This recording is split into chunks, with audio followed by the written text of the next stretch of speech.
Kevin, I want to ask you, since I've been with you for like 11, 12 years, under ACE team, there are a few questions that it's always in my mind, and I think there is no right or wrong questions lah, I believe.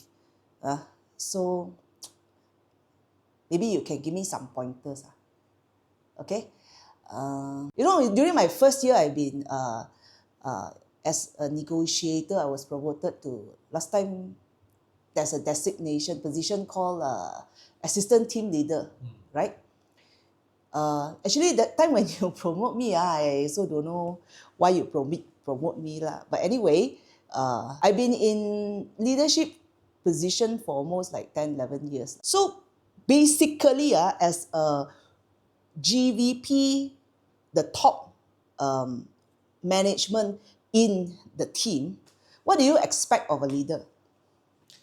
The expectation for a leader is actually, it's not about how good are you, it's about how committed are you towards the team. Meaning to say, okay, you know A, B, C, D, E. So how are you going to transfer this kind of knowledge to your people? So I think this is very, very important. So the expectation as a leader, right? The commitment is number one. Commitment means your priority should be leading your agents, leading your team all the time. It's not about yourself anymore. A lot of time leaders, they always think of themselves because of their income, because they used to earn, let's say, 10,000 a month. So if now they stop doing sales, and if they lead a team, maybe each sales they only override, let's say, 1,000 ringgit. So they need 10 people to do sales in order for him to enjoy the same amount of income. So the task is no longer the same anymore. So you need to spend a lot of time guiding your new people. Now in IQI, we have normal negotiator, and then we become leader, team leader, and then HOT, TM onwards, right?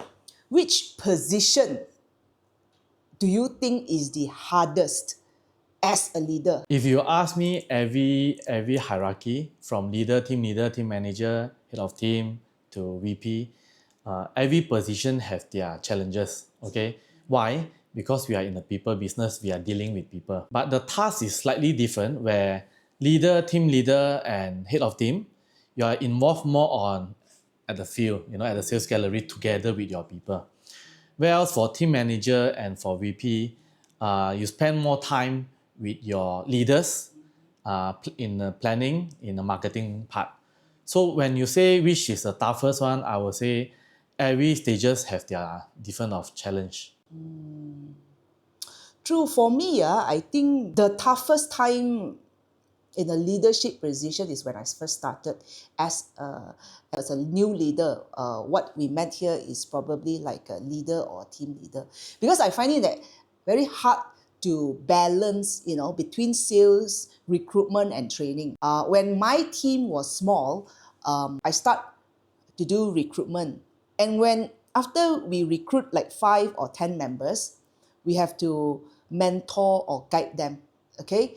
And then on the same time, if I have to do my own sales, I find it very hard to balance up this thing. That's why I asked you this question.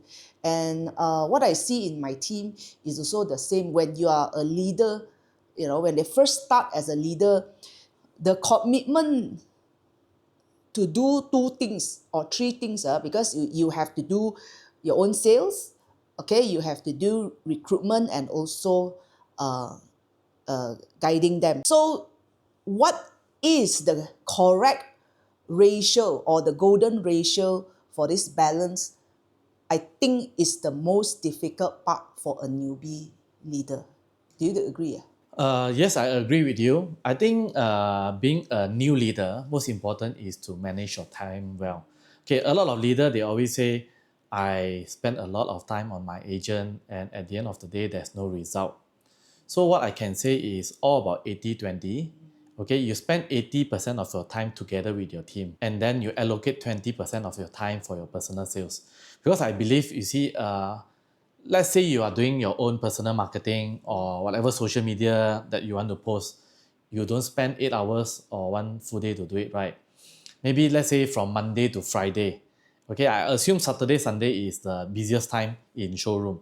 So let's say you can allocate Tuesday and Wednesday is just for yourself, okay, in terms of marketing. Because appointments sometimes we can't fix, it's all during the weekend. So what you can do is Tuesday and Wednesday is totally for yourself. Then maybe Monday, Thursday, and Friday, you spend more time with your people. For example, Monday, why I say Tuesday and Wednesday is because after the weekend, you want to find out what are the challenges that your agent face during the weekend. So Monday is the best time to do a post-mortem in the way that you ask them, okay, out of 10 calls, why only 2 appointments and then why there's only 1 sales? What is the conversion like? Then after that, Tuesday and Wednesday, that means Monday, after you have do the post-mortem, you can actually give them something like homework.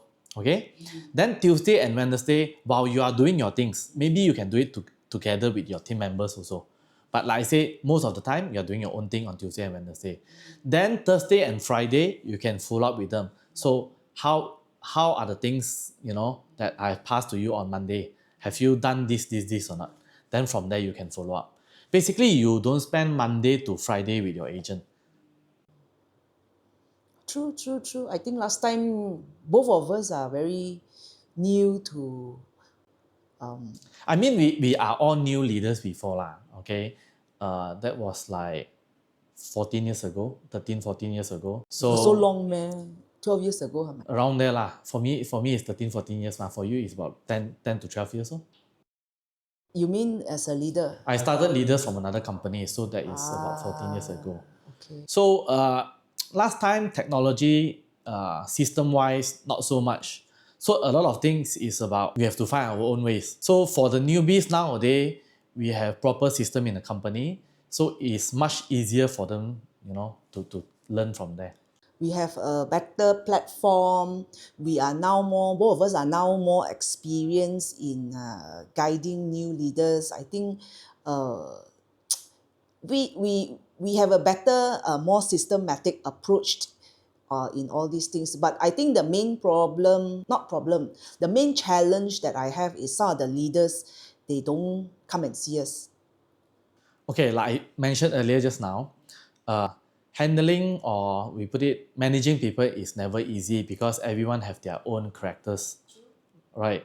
So if step one they are not committed, no matter what you want to do is a bit challenging. So again, like I say, whether they are doing it part-time or full-time. So if they are doing full-time, of course, as a leader, then you have to put more effort to guide them. But if they treat it as part-time, not to say cannot, sometimes part-time perform better than full-time as well. Like I say, it's more about commitment, about the time that they give it to you so that in return, you can give your time to them. For example, if let's say you're going to conduct a project briefing, a new project briefing in ABC location, after 1 time, 2 time, if their priority is not there and they say, Mr. Leader, I can't make it. So maybe their priority is not there. So again, the focus, should you focus on these people anymore? If the answer is no, then you have to continue to build new leaders. Because if you ask me whether it's agent or leader, it's always how are they going to prioritize their... I think commitment is a very crucial thing in leadership because I did a kick start for my new agents. One of the agent also asked me, what are the criteria for leader to be a leader in the company.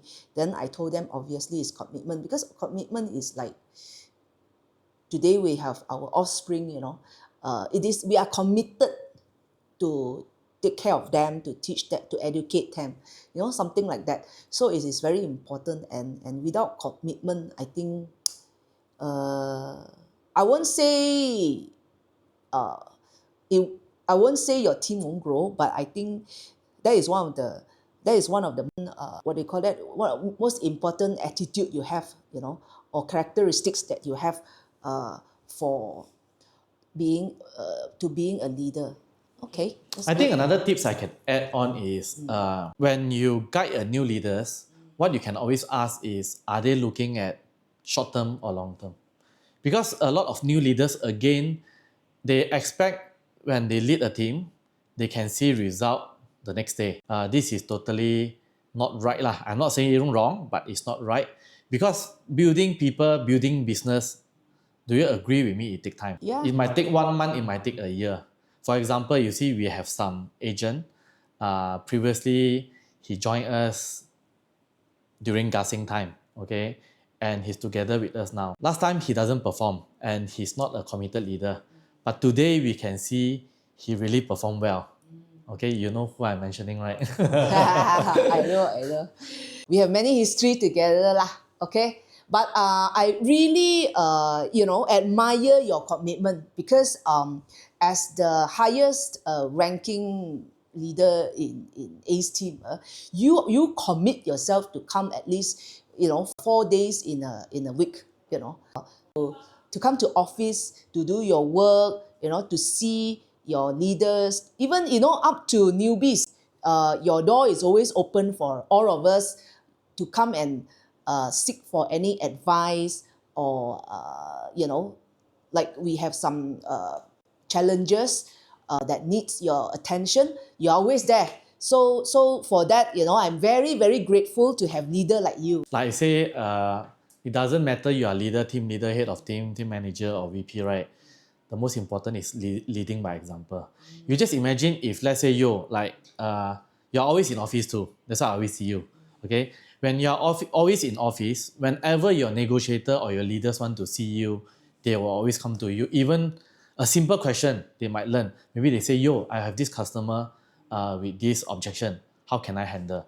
So you can handle it immediately rather than waiting for a weekly meeting. So leading by example is very, very important. Of course, I find that working at home has its advantage, it's more quiet, I'm more focused, but my job is not desk bound only. My job is also, to help my leaders and my agents solving their challenges, because in every level of leadership or even you are agents, we bound to have a lot of obstacles and challenges, but this is where we learn how to handle them in the future. Today, what we have today as an obstacle, in the future, it is used as an experience to solve similar challenges, things like that. That's why I always tell my people, our characters are built upon our experiences. Totally agree with you. I say when we talk about team, it's about being united. If today we are not in that place together with our people, how are we going to be united? Am I right? So there is this sentence say, when we play together, we work together, we can always stay together. Yeah. So why sometimes people leave their leaders is because they don't feel belongs to the team. So being together is very, very important. That's why I love to come to work, and as time goes by, last time we were in Wisma MCA, KL, it's very expensive to go there actually, the car park. Yeah. I still remember the parking is like 20 to 30 ringgit a day. Yeah. So after that we moved on to Jalan Gasing Bungalow. That one is very cozy. Very nice. Everybody is there. And then after that, the management separated from us and went to number 10, I think, also in Jalan Gasing. And then we moved to a new office in Medan 28, and now we have our own office here in Miller Square. I've never been in a job. Okay, this is my career, not job. But I've never been in a job where I love to come to work.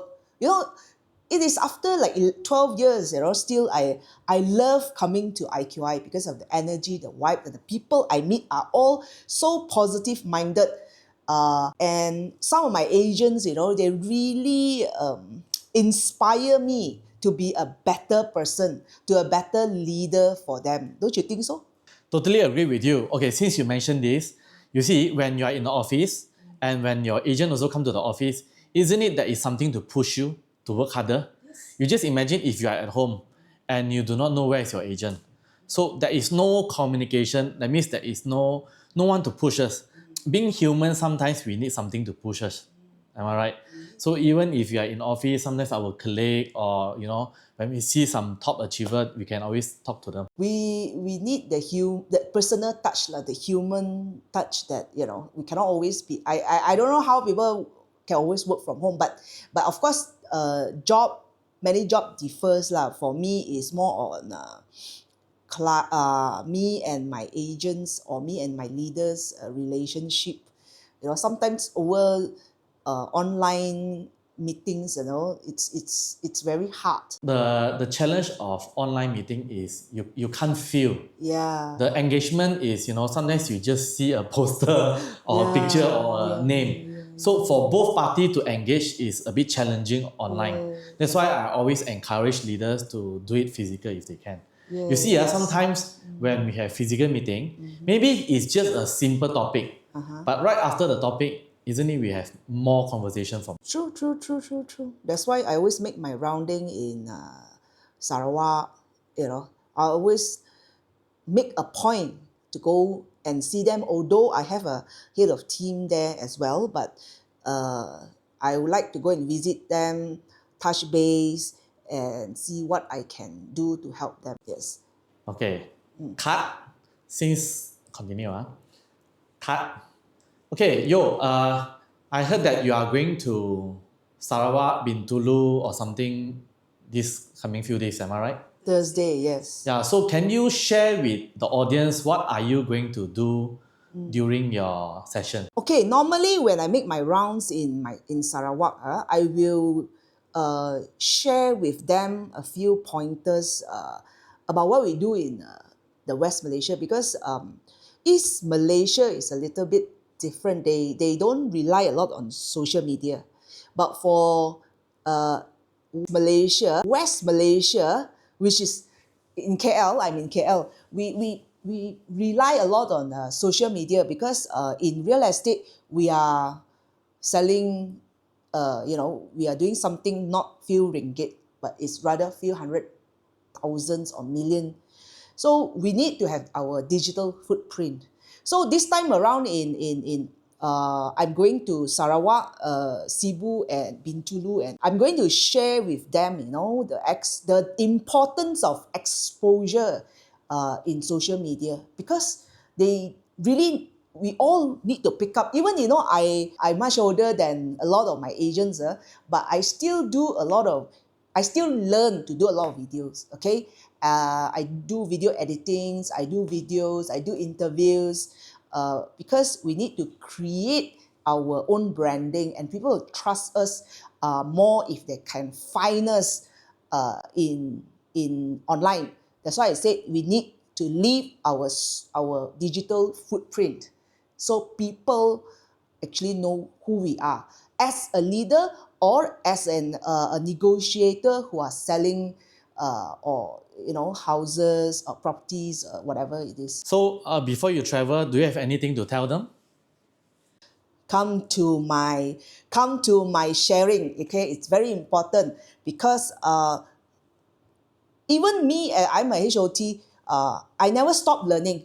Okay, from SMS, last time SMS blasting, cold calling, WhatsApp marketing, what else we have? Road shows, now to social media marketing and video editing. And, Calvin has been pushing me to do a lot of video. Last time I still never do, until I bought my DJI Pocket 3. So it's very important to get your tools, your business tools.